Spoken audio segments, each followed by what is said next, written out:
Can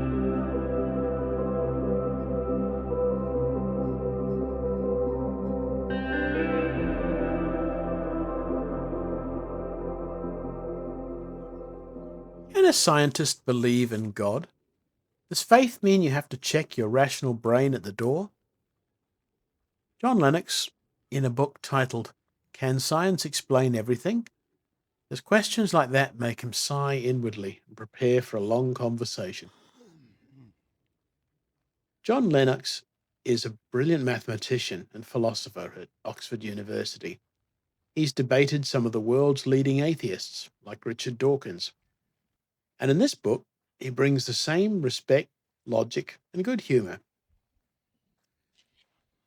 He starts by explaining the limits of science.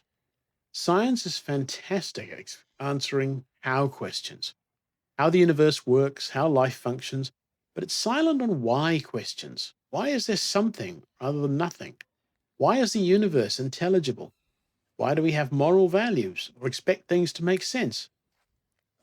If our brains are the result of undirected processes and blind, pitiless indifference, as Dawkins puts it, why do we trust their outputs?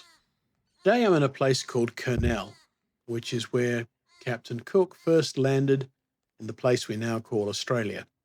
A little plaque on the rock over there you can see is where his midshipman first stepped ashore. Anyway, Lennox critiques scientism, the belief that science is the only way to know truth. He points out that science itself rests on assumptions it cannot prove, like the uniformity of nature and the reliability of our minds. It's a complete myth that science is at war with religion. Many scientists have been Christians. Isaac Newton, Nobel laureate William D. Phillips, and Francis Collins, for example. He quotes historian of science Colin Russell. The common belief that the actual relations between religion and science over the last few centuries have been marked by deep and enduring hostility is not only historically inaccurate, but actually a caricature so grotesque that what needs to be explained is how it could possibly have achieved any degree of respectability. Lennox then moves to the origin of the universe. The Big Bang shows the universe had a beginning. Science describes the expansion beautifully, but it can't explain what caused it or why the laws of physics are so finely tuned for life. Stephen Hawking's statement, the universe could create itself from nothing, is incoherent, despite Hawking's undoubted brilliance. He disputes a reductionist perspective that everything can be reduced to physics and chemistry. These can't explain higher level realities like consciousness, information, and purpose. There's a big crevasse in the rock here. Don't think I'm going to try and make that jump today, not with a gimbal in one hand and an umbrella in the other over these wet rocks. Here's what the plaque looks like. On the origin of life, Lennox highlights the incredible complexity of even the simplest cell and the information problem in DNA. He argues that intelligence is a far more reasonable explanation than chance. Elsewhere, Lennox has discussed the chicken and egg problem. The DNA only occurs in living cells, but living cells need DNA. So how can both spontaneously emerge together? He accepts microevolution, but challenges the idea that unguided natural selection can explain all the complex information we see in biology.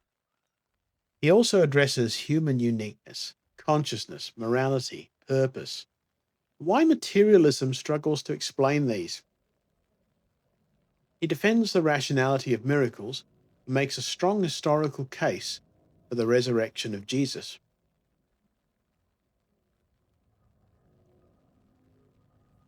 My thoughts on this is I find Lennox refreshing.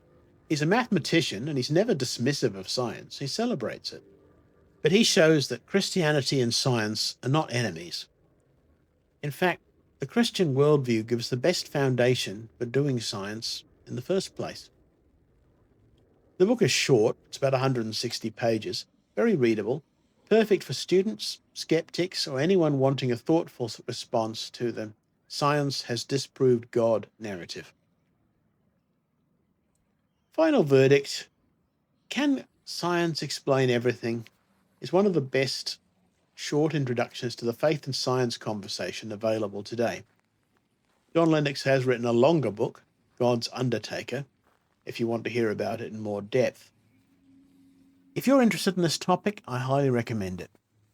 Have you read any John Lennox before? Which science and faith book has helped you most? Drop it in the comments. Do please leave a comment, and thanks for walking with me. Hit the like button if you enjoyed this, subscribe for more book reviews, and I'll see you in the next one. God bless you all.